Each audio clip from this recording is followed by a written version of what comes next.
It's a beautiful thing when I that know. happens. Right, ticket canceled. You should resolve yourself. Next, Mr. Early. Mr. Early. I'm Jay. Last name Ansley. Been here 11 months. Okay, getting up to a year. Nah. My last day is 30th. Take it back. Just take it back. All right, Jay. Well, hopefully you'll have some nuggets to take with you wherever else you go. Exactly. And I wish you well in your next endeavor. Thank you. Appreciate it. Awesome. Okay. Yep. Flip. Oh, look, she's gonna be last. Okay. I saw her with some troublemaker. toner in her hand. I saw her with some toner in her Oh, hand. no. So she's gonna be last. Yeah. What? Okay. And all right, Miss Hee, you're here. Okay. Well, my name is Tara Dockery. Mhm. I've been with McKesson for 3 years on paper, 2 years officially, Okay. and that's it. Anything personally you want to get out of this? Anything you want to know? Like, I need to know this before I do it. All that is kind of foreign to me, Okay. so it's good to see that. And I always just call Jonathan whenever I need any help, or I have to call support now. And you guys are really helpful, so help me a lot. Thank you. My name is Stephanie Mott. I've been with McKesson 15 years. From March. And I have 4 grandkids. I told my grandkids. I have 4 grandkids, 2 girls and 2 boys. Okay. You know, my first, I went to school after high school. I went to college for computers, and I haven't done anything since. So this is going to be interesting. And I haven't done anything since then. And back then, that was the thing. Yeah. Back in It's the day. still the thing, but with a lot of Yeah. flips and twists and turns. So it'll be interesting. What is your last name? Vaughn. Vaughn. How you spell that? 'Cause I V got- as in Victor, Aughn. Okay. TammI. Oh, I. Yes. Tammy Actually, it's Vaughn. Tammy Terrell Vaughn, but that's another story. Okay. Yes. Please introduce yourself.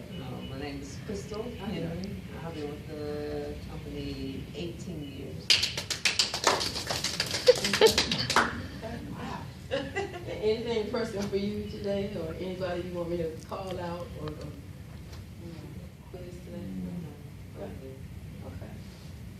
I'm Gary Mitchell. I've been here a year and a month, but officially with McKesson for 6 months. I Okay. started this contract. Okay. I love working with computers and doing stuff on the computer. I hope to get some more tips and things about what you can show us and all the hell you can give her. It won't be much. It won't be much. But we got a little bit. Okay, Miss Printer Toner, IT lady, designate. Hi, my name is Alicia Freeman. I've been here at McKesson 9 years. Okay, you get that. Customer service slash part-time IT slash Xerox person Slash office manager. Yeah, office Okay. person. Okay.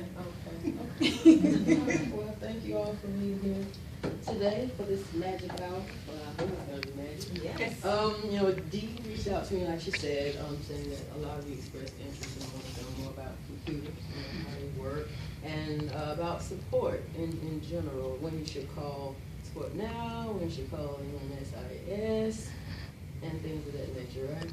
So we're all in there for the same thing, right? Yes. Okay, good. I thought so. All right, so I'm going to pretty much go through, or try to remember to go through everything that I did with the first session. So we have a rough agenda here, which began with the introduction. So the next part will be a technology overview, where I'll talk about the parts of the computer. Then I'll talk about support and address some of the questions that some of you sent to Dee, and then, give you, actually throughout this hour, anytime a question comes up, feel free to ask. And Dee's recording, so just like the first group, I'm going to give you guys the signal and the opportunity to go incognito with your comments. So if it's something you don't want recorded, you just do this, Tammy, and just do this, Dee, and she'll pause it.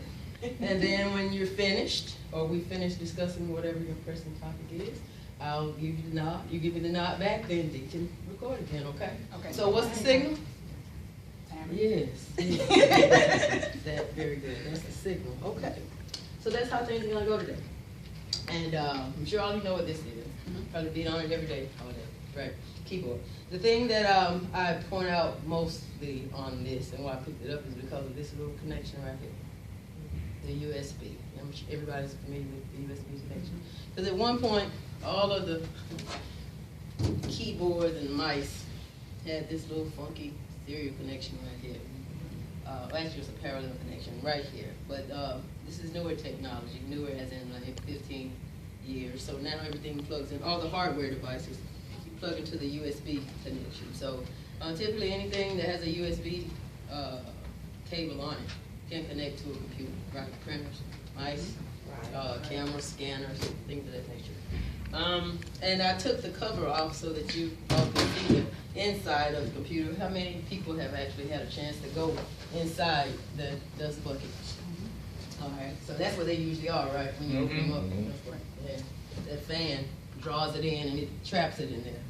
So here's the fan here, right here. And the hard drive, you said yours was like, Right. don't work. Missing. Yeah, yeah, and it Don't just worry about started that. working. So, in my desktop support days, if you call with that issue saying your hard drive is missing, first thing I do is open it up and look to make sure that the cable is connected securely. Because a lot of times that's your issue, especially with the laptops. Any of you that have laptops, sometimes they'll come loose or get unseated, and then you'll get that message that the hard drive. It could be that the cable is not, connecting A properly. message didn't pop up. It Yeah. just, I was trying to save something Mhm. to the hard drive. So and you were it wasn't actually there. you were in the computer. Mm-hmm. Okay, because what I was referring to is when you try to turn it on, it's like, No, I was in the computer. Okay. It wouldn't let me save anything. okay. Are you on a Wise terminal or on a desktop computer? Desktop, Okay, just running Windows? yeah. Were you saving to a network share? Is that where you're saving to? Or within an application trying to save? What were you working in when you got that error message? That's what I'm asking.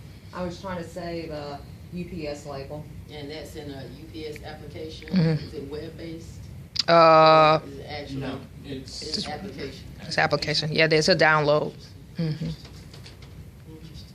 Nothing would pull up. It's just very And odd. then it just said, okay, I'm gonna work. And then they told me to call support now. Mm-hmm. And so you call UPS first and then they said call support now, or you? No, talking I to didn't call somebody? UPS. Okay, you're talking to somebody. Because then I went down to the start button Gotcha. and went to documents and I didn't see the hard drive at all. Interesting. Interesting. What makes the hard drive disconnect if you're not touching it? Well, I mean, you fooling around with it, but we sitting at the desk and it could be the just sitting there cleaning all night crew. long It could be the as- cleaning crew sweeping, vacuuming, hitting it. And it could be, vibration, because the fan has some to. Okay. Some Or a rat. vibration. Yeah. You know what? A huge rat, maybe. Yeah, but just, different computer activity. Tell me, what about electrical problems? Where do you connect that hard drive to? It's connected to this, the green, see the green piece in there? The That's actually the motherboard or- motherboard, yeah, that's like the brain of the computer. And a lot of people call this a CPU, when this in itself isn't the CPU. The CPU is actually up under this little metal doohickey. What's the CPU? It's the CPU is like the muscle of the computer. It's where it gets its processing strength from. Because each application program that runs, it has, let's say, a string. Mm-hmm. And the processor lets you perform more computations. The higher the stronger the processor, the more computations you can do. So that's why the older computers can't run some of the newer software. Like you couldn't put Windows 10 on a Windows NT or Windows XP computer because it would run dog slow. Because the hardware is not designed to support that faster activity. Okay. So that's why you have to get a computer every so often, like every Pretty much. 10 years? or- Yes, pretty much, because that's the upgrades. You max out at memory, processing speed. Yeah, so that's pretty much it, because this is actually a Windows XP computer. That's the old computer. I told her I can bring in a real old one. That's got 3.1 on it or something. She delivered. She delivered. So hard drive and then the memory. I heard some of you are getting memory upgrades on your desktops.